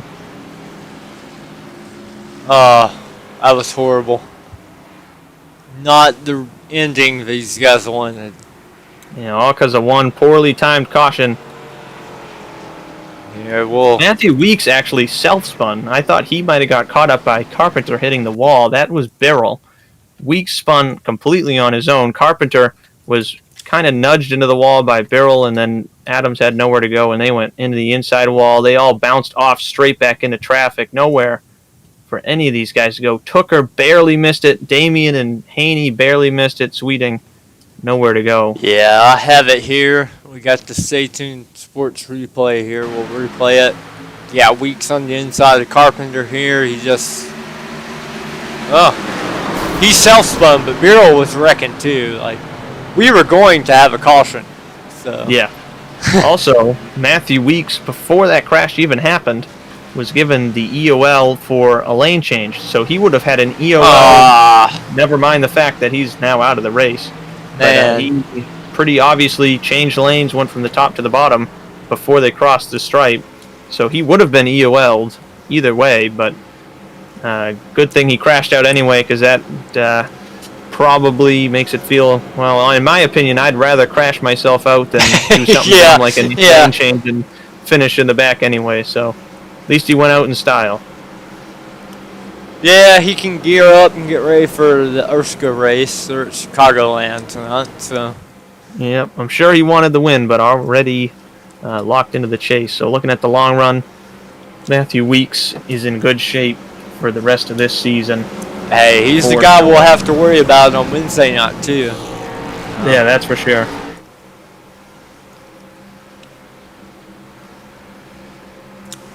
It'd be interesting to see if Chad Fernquist can hold on to this lead. If he can get one lap under his belt and keep Crump behind him, you get sneak one in here, get in a good rhythm, and just take off. We'll have to wait and see here. You got 2 laps to green. Yeah, Chad Thornquist has been in the Elite Racing League for a little while now, and actually won the Clash for at iRacing Super Speedway. Yeah. He won that race in a thrilling finish. That was a really fun race. Love that track as much as people. I love super speedway racing, and I think that it's fun. Is fun. It is fun stuff, especially for something like a Clash where it really doesn't matter. So I enjoyed doing that. And Thornquist pulled out the win in that, and he's trying to steal one here at the Too Tough to Tame Darlington Speedway. That would be quite the upset.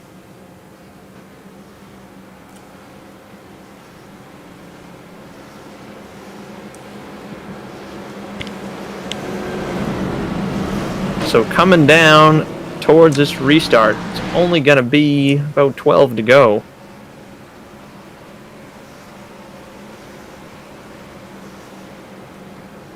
And we got a significant amount of the field already out of the race, so our chances of having a caution are getting slimmer.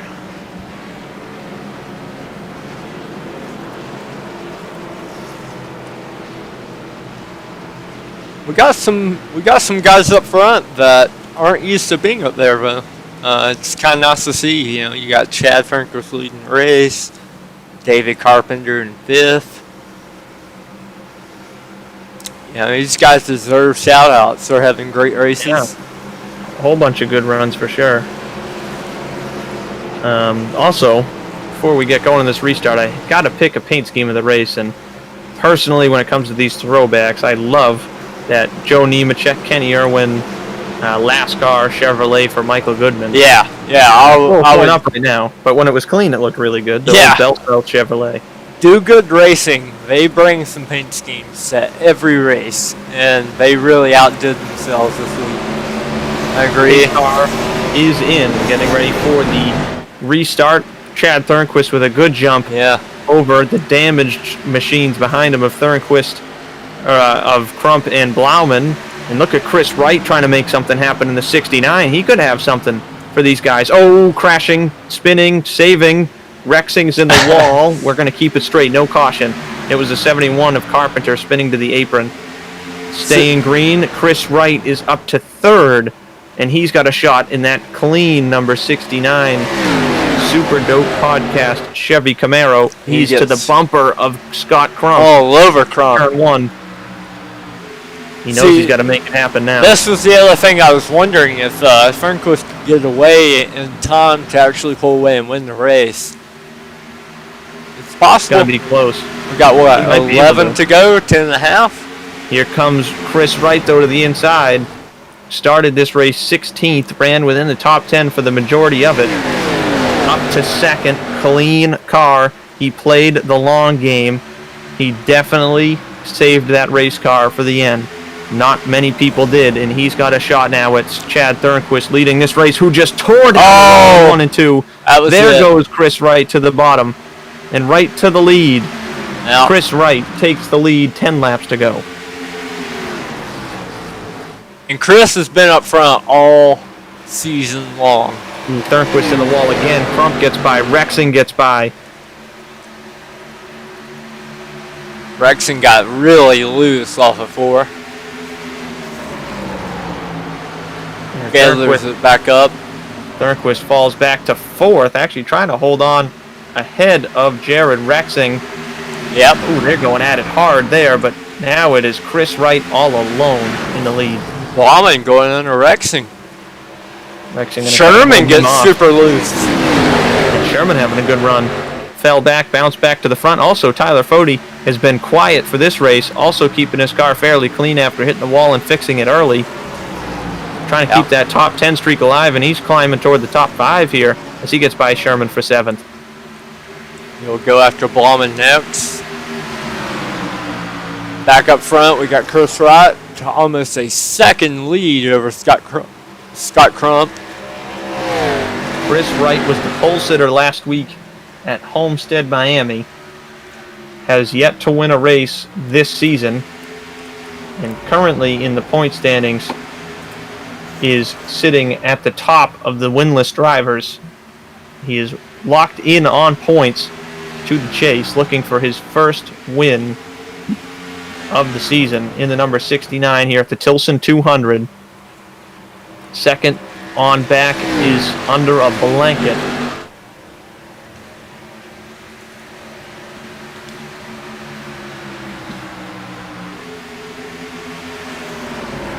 Yeah, he comes in here third in the point standings. Might be able to make a jump into second over R.C. Enerson with a good run he's having here, as Enerson missed tonight's race. Fody, though, is gone in the points lead. Probably going to be locked up with the regular season championship after tonight, as long as he can hold on to this solid run he's putting together, running 7th right now. Still going at it for third is Rexing, trying to make something happen on Thornquist, who's having a stellar run in third. Hank Steinmiller in 5th. Can't leave him out of this conversation. Yeah, had a car capable of winning tonight. Also was really strong in the Cup race at Charlotte last Wednesday, so he has found something in these past couple weeks, because he was definitely in with a chance to win tonight, and still could do it. Still a ways to go here. Caution could change everything. Yep. 1.6 seconds, I believe, is the lead for Chris Wright. Just about 1.6 seconds for Chris Wright over Scott Crump, who has got the field held up behind him.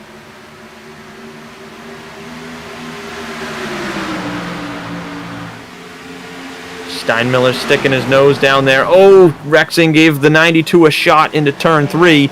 That's going to open up the outside.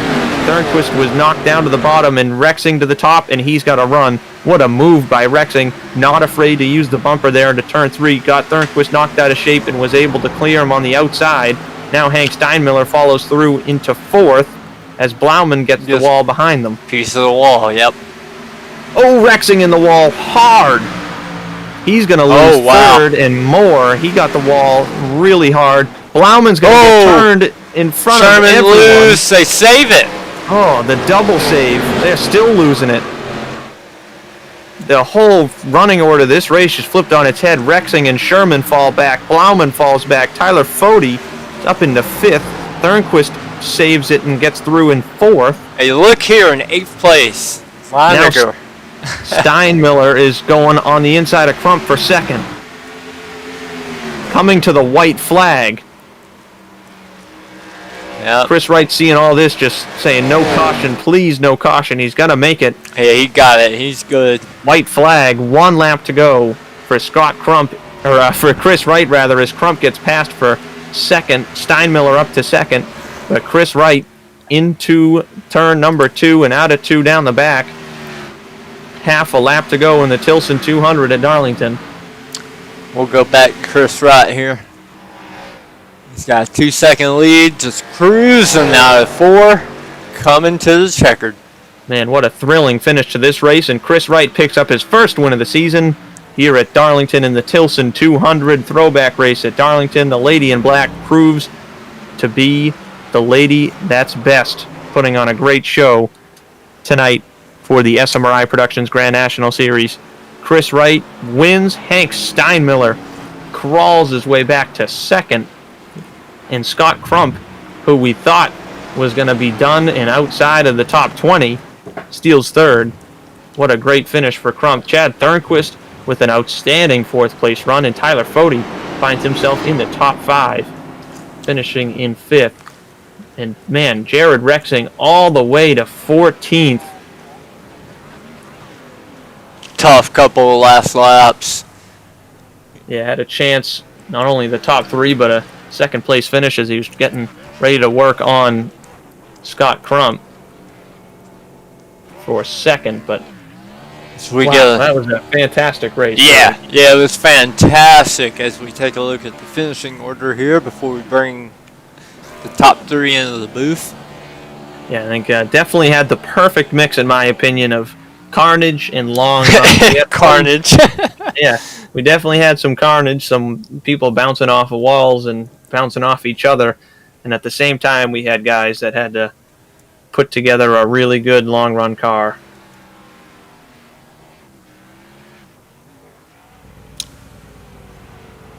David Tucker able to get back to 24th after his computer issues there.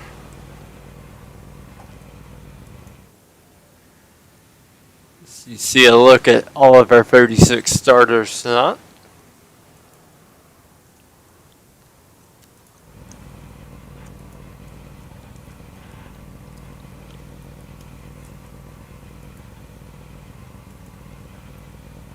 Yeah, getting ready to pull the top 3 into the booth.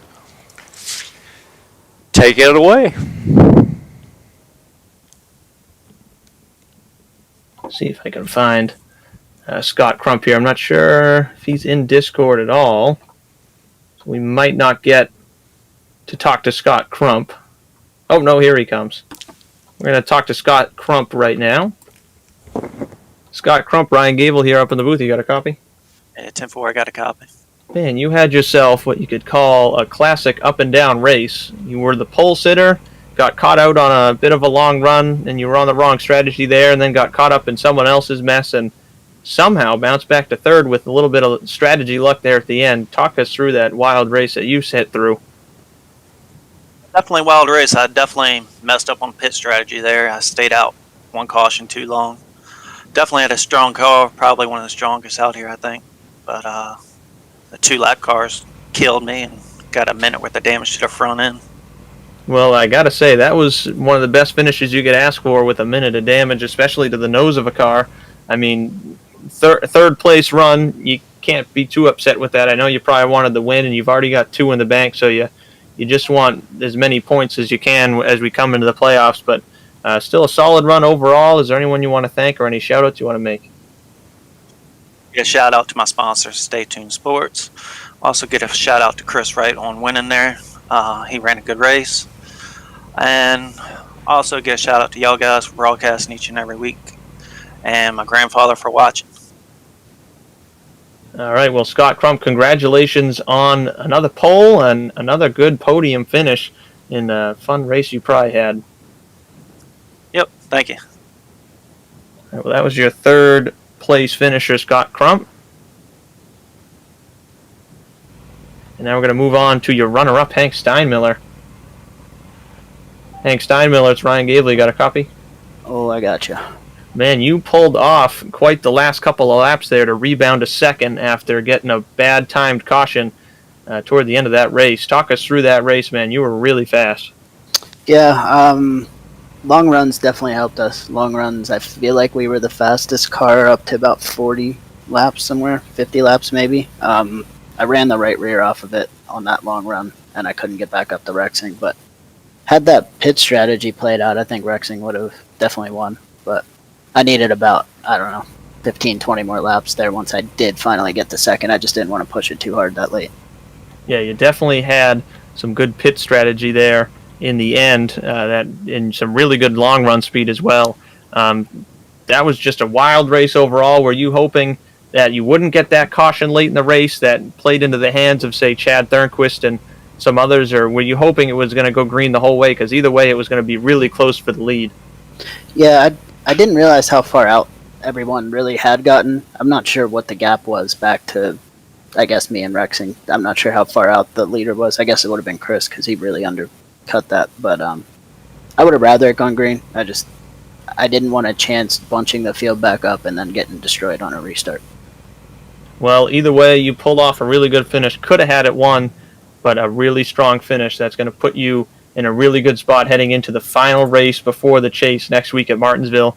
The points have yet to update, but you're going to have a really solid gap into next week. What's your plan going into Martinsville? Keep it clean for as long as we can. I'm hoping that we got locked in tonight on points, so that way that race doesn't matter. But keep clean as long as you can. You never know what happens there. As long as the car doesn't blow up, you still might get a top 10. Well, congratulations on the runner-up finish. Is there anyone you want to thank before I let you go? Yeah, I'd like to thank my sponsors there, Juicebox Pod, Sports Shift Media, Sim Helper. Check them out on social media. Well, congratulations on the runner-up finish, and hopefully we get to talk to you here again before too long. Will do, buddy. Thank you. That was your runner-up, Hank Steinmiller. We're going to move Chris Wright up here, your winner. Chris Wright, you got a copy? Yes, sir. What's up, fellas? Man, you stole one tonight. You had a really strong car, probably a top 10 finishing car, top 5 car for sure, and you made hay there on the strategy there at the end. Talk us through that race. Well, it was a race of survival. I'm so lucky that I didn't get hit when I got turned around over there in 1 and 2. That probably made it look like we weren't as good as we were, but like you guys said, I was a top 5 car. I don't know what I had for those guys just because I never got to run with them, but the pit strategy paid out where I was able to jump them by short pitting and catching a caution and only had a few guys in front of us, and the restarts went our way, and down into 3, Scott's a teammate of mine, and he said, go get him because he had a little bit of damage and didn't want to hold me up. And so I wouldn't have been the benefactor of the 92 running into the wall if it wasn't for Scott just kind of giving it to me. Yeah, that's right. Back early in the race, you did the spin, and you managed to spin and win. Back when you spun earlier, that was one thing I noticed with that accident was you got lucky that no one ran you over, and you also did a really good job locking it down and not catching the wall. At that point, did you think your day was done, or did you think you'd be able to rebound and actually win the thing like you turned out being able to do? Well, I didn't think I'd be able to win it, but as soon as everybody went by me, I was like, okay, we can still be all right because, I mean, like you said, that's a terrible spot to be sitting. That's your fastest speed on the track, down into 1. To be turned sideways, sitting across the track, and nobody to hit me, it wouldn't happen if it happened 100 times again. It would never happen like that again. Well, congratulations on your first win of the season. You were sitting already really strong, third in the points coming into tonight. And now you finally picked up that win, and you've locked yourself in, even though you already mathematically locked in the chase. You've locked yourself in with that win as well. Now looking ahead to the championship and the playoffs, what is your expectation going into there? I want to have a shot at the title when we get to the last race. I feel like we've been pretty consistent all year, top 5 every week. Finally got that win tonight. I would love another one before they started, but just to go into the playoffs and have a shot at the last race when you get there to be able to be one of the guys to have a shot at the title. That's what we want. All right, well, congratulations on your first career win here in the Elite Racing League SMRI Productions Grand National Series. Is there anyone you want to thank before I let you go? Yeah, I would like to thank Chad and everybody at Elite for putting this league on. I know he runs like 20 different leagues through the week. You guys, taking time out of your day to do this broadcast. I know some races are less fun than others, but appreciate what you guys do. Everybody at Belly Up Sports and the Chairgating podcast, Matt and all those guys that help us, get on the track every week, have a sweet-looking car. And everybody at Ruthless Motorsports, Brandon Key, Josh Adams, again, Scott let me go over there. Jeff Green wasn't here tonight, but all the boys back at the shop help make these things go around. Well, congratulations on the victory, and hopefully we'll get to talk to you again here in the near future as we head into the playoffs in 2 weeks' time. All right, well, that was your winner, Chris Wright. Pulled off the spin and win. Man, that was a wild, wild race we had here at Darlington. Yeah, it was a great one, though. I really feel like we saw the best of the best rise to the top there at the end. Yeah, that was really awesome. Glad to see Chris Wright, a guy who really deserved a win.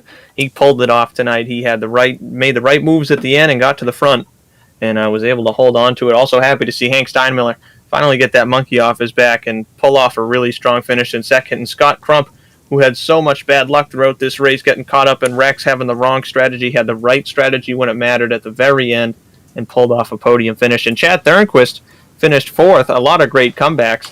I mean, Thornquist wasn't there really all race long, got fourth, and then Tyler Fode in fifth, who bounced back from early damage and slowly worked his way up to fifth. And then Brian Blauman spun in one. I could go on forever. All these Leininger eighth. Oh my god, could go on all day. I think half the top 10 crashed or spun at one point. So man, that was a wild one.